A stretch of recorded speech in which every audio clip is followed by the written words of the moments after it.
All right, welcome to this explainer. Let's just jump right into it. Today, we are dropping straight into a dark, rain-soaked city to completely dissect the mechanics of how a dark animal empire rises, and ultimately how it collapses. It is this vicious, endless cycle of fear, loyalty, betrayal, and survival. So, picture this. The city used to belong to the dogs. And I don't mean kings or politicians, we're talking about the working dogs.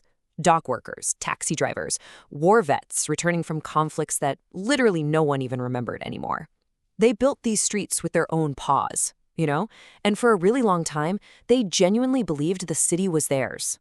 But then, everything changes, and it begs the question, how does an entire city fall without making a single sound? Well, that's exactly what we're unpacking today. The cats arrived, but not with invading armies, and definitely not with blaring sirens. They came in absolute silence. The very first ship just sort of slipped into the harbor during a storm so incredibly violent that even the lighthouse completely disappeared behind the sheets of rain. Now, the fundamental clash of this world is just stark. On one side, you've got the dogs. This is the working class, think worn trench coats, military scars, unquestioning loyalty, and just sheer survival. But on the other side, the cats, the aristocrats. They're wearing silk gloves, flashing gold watches, wielding immense power, and operating purely on fear. And right at the center of this feline aristocracy is Vittorio. He's this tall silver Persian with cold amber eyes, a voice softer than smoke, and this totally untouchable aura. And look, where Vittorio walked, bodies inevitably followed. Which brings us to Phase 1, the silent invasion. Let's actually look at how Vittorio's empire took root, because it's fascinating. Power wasn't seized through immediate violence. Actually, it was a terrifyingly fast economic infiltration. They arrive in the storm, right?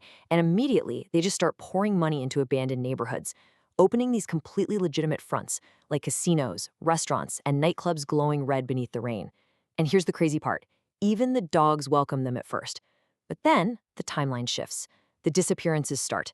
A dock worker vanishes just for refusing unregistered cargo. A judge disappears after blocking a deal. A newspaper editor is found floating in the harbor.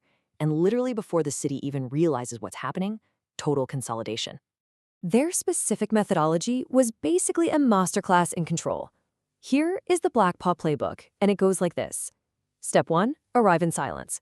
Step 2, buy legitimate fronts. Step 3, literally buy the law itself. And Step 4, weaponize fear. By following these exact steps, the cats basically forced rival gangs into a brutal ultimatum.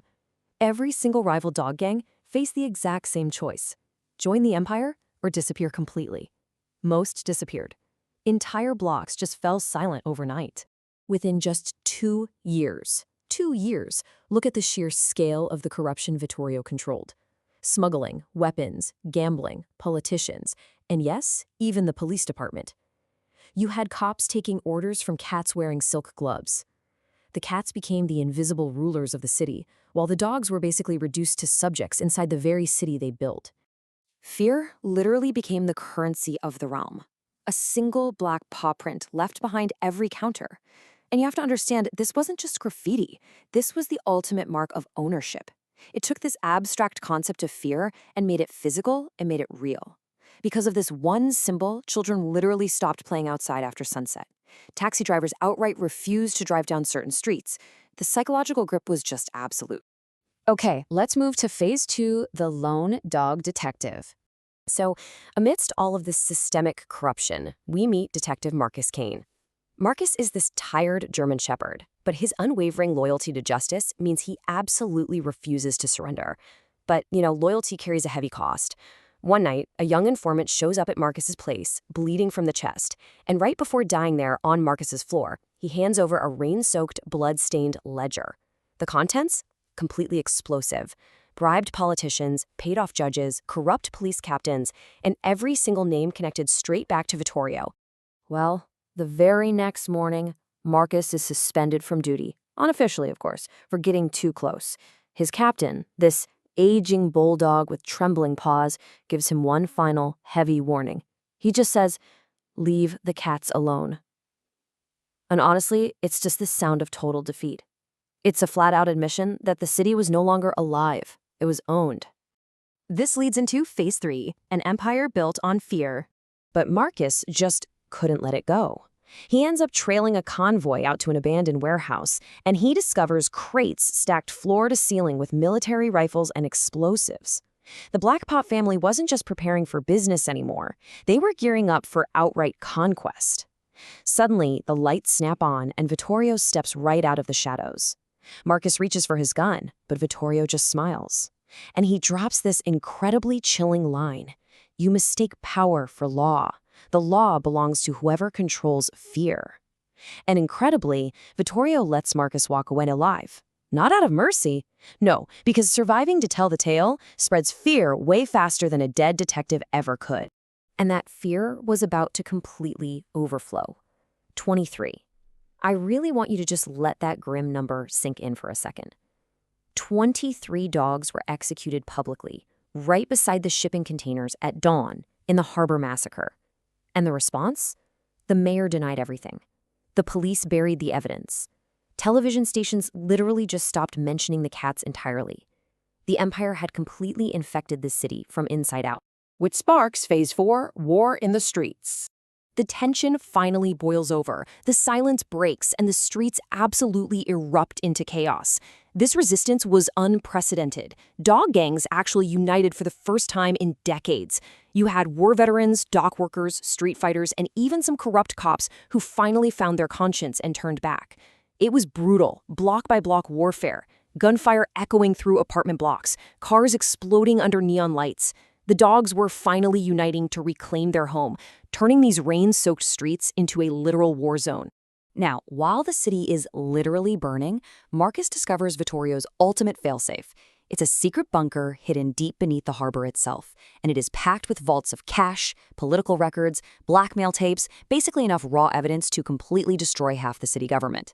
But before Marcus can expose any of this to the world, the final battle reaches Vittorio's tower. Marcus confronts Vittorio right in his penthouse. No guards, no weapons. Just the silver Persian cat looking out over the burning city.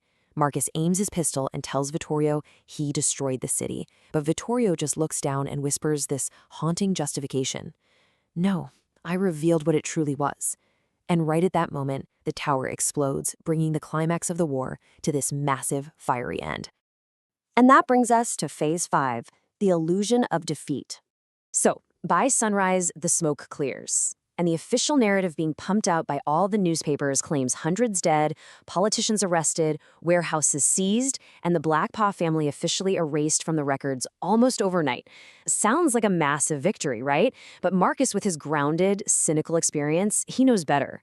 He knows that empires built on this kind of deep, systemic fear, they never truly disappear. They just evolve. And his terrible realization is totally confirmed weeks later.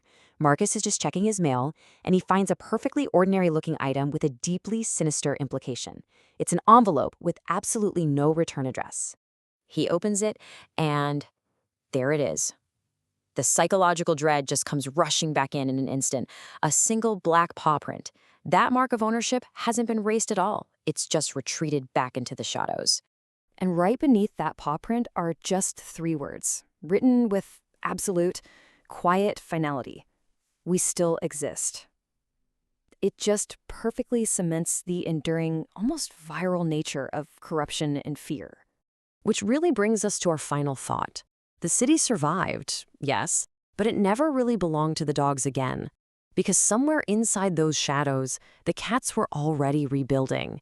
And it leaves us with this incredibly powerful question. Can an empire built on fear ever truly be destroyed, or does it just change owners? It's this endless cycle of survival, loyalty, and betrayal that honestly makes you look at the world a little differently. Thank you so much for joining me on this explainer. Keep questioning the narratives around you, and I'll catch you next time.